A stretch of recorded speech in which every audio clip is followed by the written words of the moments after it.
Now, to introduce our keynote speaker, I would like to call to the microphone our last year's keynote speaker. But let me point out to you that you may recall that Jim Chanos was not only last year's speaker, he teaches at Yale University, he's involved in the New York Historical Society, and he founded the largest short-selling investment firm in the world. And I've got to say, it's good news for the investment field that the Washington, D.C. joke that most all of us have heard does not apply to Jim. The D.C. joke is, do you know the reason that God invented political prognosticators? And the answer is to make weathermen look good.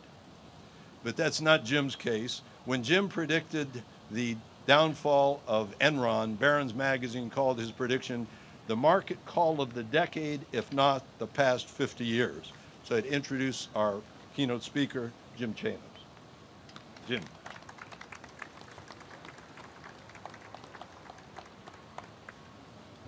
Thank you, Andy, and Mike, and everyone else connected with this great effort.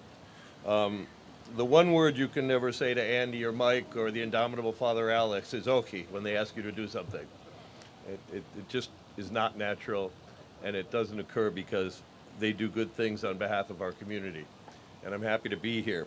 And I'm particularly honored to have been asked to just say a few words about our keynote speaker. Admiral James Stavridis, who is now the Dean of the Fletcher School of Law and Diplomacy at Tufts University up in Massachusetts. I had the honor of meeting a few years ago at a dinner put together by Father Alex in New York City. And we began chatting, and as Andy indicated, one of my part-time jobs is I teach a history course up at Yale. And we immediately began talking about books we had read and various different things down through the years that we had enjoyed in terms of great books of history. This man is not only one of the most prominent military commanders this country has ever had, but is also at his root a scholar. And that impressed me to no end.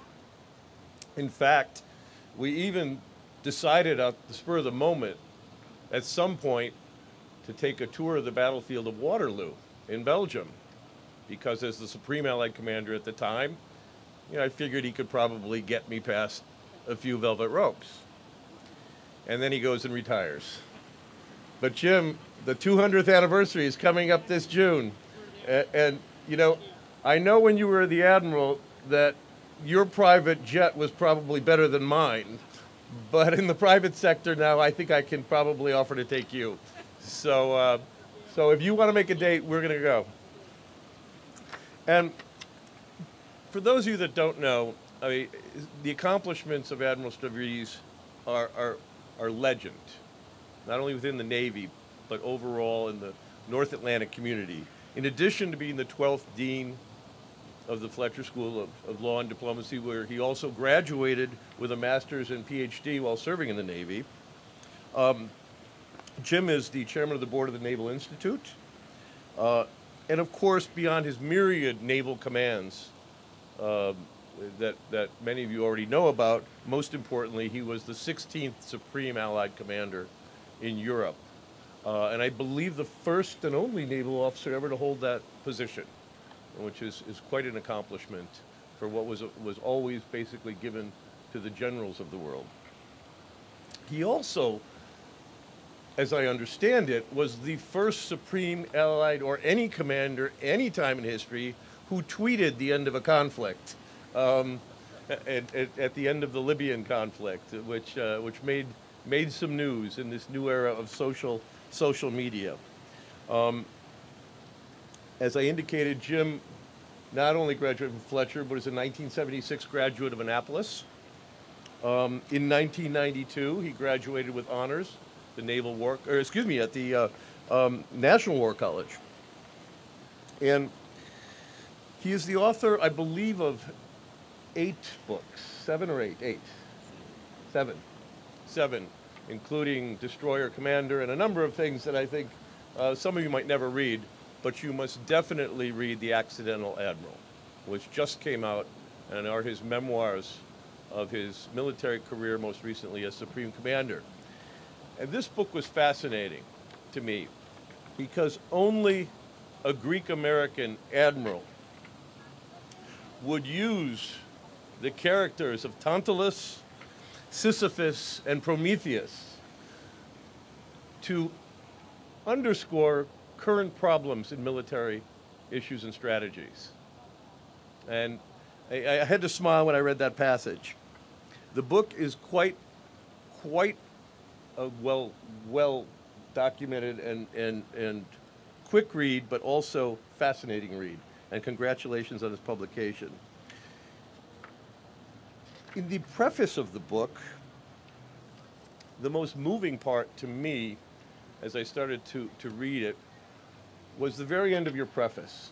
And you talked about Themistocles, the great Greek admiral, who many believe is responsible for many of us enjoying the freedoms we have today by defeating the Persian fleet at Artemisium and Salamis during the Persian invasion. It was Themistocles, common born, who rose politically and urged Greece to invest in its navy, the wooden wall, as pronounced by the Delphic Oracle. And the night before the great naval battle of Salamis, Themistocles looked at his men, and you have to understand that the Greek navy was out-shipped and outgunned and outmanned by the vast Persian host. Themistocles looked at his sailors and oarsmen, and he said, "Men, tomorrow you must row for your parents. Tomorrow you must row for your children. Tomorrow you must row for your homes. And tomorrow you must row for freedom." Because what Themistocles had was a navy of free men serving because they felt it was their need and honor and obligation to do so. They were not a navy of slaves. And of course, the rest was history. Now, what the admiral didn't put in there, of course, was that Themistocles, for a variety of political and other reasons, not quite completely clear to the historians, ended his career in Western Turkey, in the region of Smyrna, specifically Magnesia. And when I met Admiral Stavridis, he told me that his family originally hailed from Smyrna. So who's to say that it's not all that training at Annapolis and at Fletcher but there might be some blood way going down. I'm so honored to introduce you again. Please join us, Admiral Stavridis.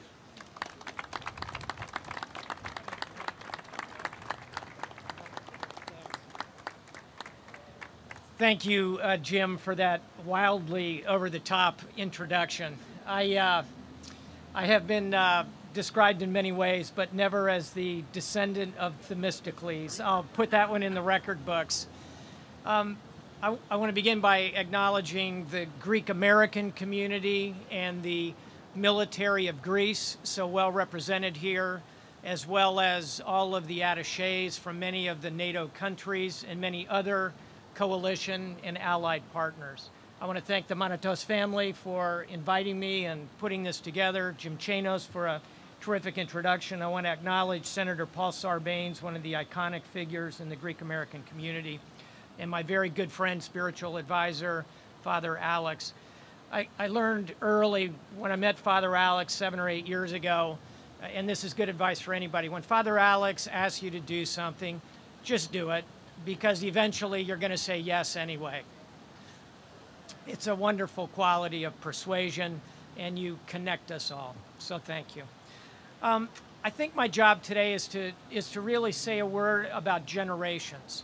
And I want to begin with the generation that Jim Chanos talked about, the ancient Greeks, because I think you can drop a plumb line from these ancient Greeks like Themistocles all the way to and through the gentleman who we are honoring today, to my own father, to my own service, to the young women and men today who wear the uniform, all of whom are part of an unbroken chain of generations of courage.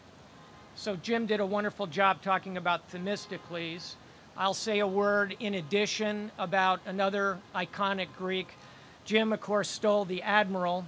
I'm going to talk about the general, the great land warrior, Leonidas, who the Greeks in the audience will all know the story of his stand at the gates of fire when the Persian armies were coming from the north through Greece, headed south, and the Spartans, with a handful of other allies, held Thermopylae. It's a famous story, has been part of Western literature and military culture for many, many years. The centerpiece of that battle of Thermopylae is at the very end, when Leonidas and the Spartans are really down to the final group, and even their weapons are almost broken, and the Persian king Xerxes sends a message to them. They are almost defeated, and the Persian king says, "You have fought honorably. Lay down your weapons, and I will spare your lives." And Leonidas said, "Molon labe," come and get them. This is the Greek spirit. There are two monuments at Thermopylae if you've not been there. One actually has those words, "Molon labe," carved in a stone, the words that Leonidas spoke. Come and get them if you dare. The other one is an epigram that says, "Go tell the Spartans, stranger passing by, that here, faithful to their laws, we lie." Again, this is that Greek spirit of courage. And if you really think about Leonidas' reply to the Persian king was essentially, no. So that can bring us, if we can move very quickly, through these gentlemen behind us, and through the story that Manitos just told us about the answer that the Greek prime minister delivered to the Nazis. Όχι, no.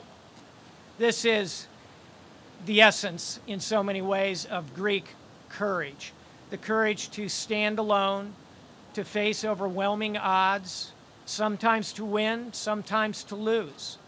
But the longer victory is what matters, and it is the victory of democracy, the victory of spirit that comes from those ancient Greeks through these World War II Greeks.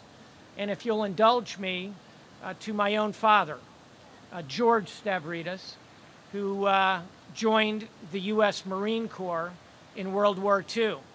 We're here today, of course, at the World War II Memorial. My father fought in World War II. He then fought in Korea. I just spent 20 minutes walking past the Korean Memorial.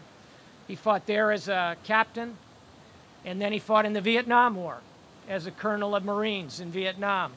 And so I walked by that wall where he would come in his retirement to see the names of the Marines who had died under his command there.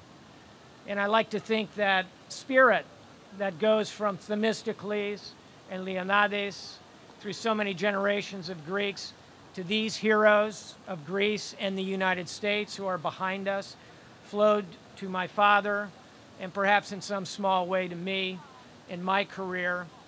And I'll close by saying that my daughter, Julia, who just graduated from the NROTC unit, you see these wonderful midshipmen here, at Georgetown University.